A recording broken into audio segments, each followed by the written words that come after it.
We don't know why we go to war. We don't know who our friends are, who our enemies are. We don't do it with declaration. We come across as occupiers, and we're on the wrong side of so many issues that maybe this eventually leads to an inept military, and that is essentially where we are right now.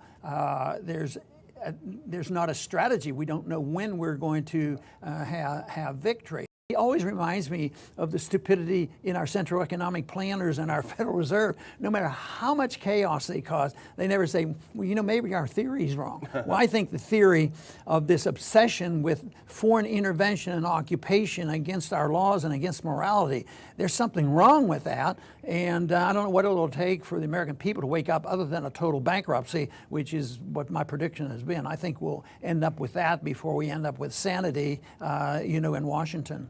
This is what happens when you completely destroy complex societies. You simply can't reorganize them. And these are, the neocons in Washington thought they were the masters of the universe, you know, and they make their own reality. But reality has a way of biting back.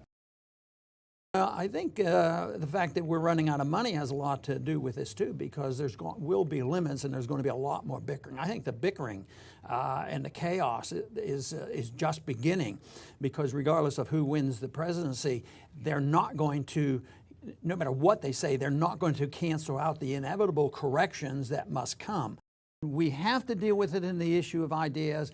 The ideas that have run this country, the progressive ideas, whether it's foreign policy or economic policy and monetary policy, it's failed, and we have to admit it, which means that we have to come up with something different. And that, of course, is what we're working hard to be in the business of, is trying to present the ideas. And the most simplest and precise way of defining that is non-intervention.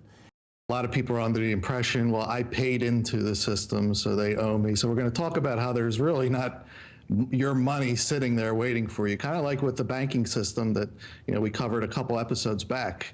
When you go to the bank, you're really getting someone else's money.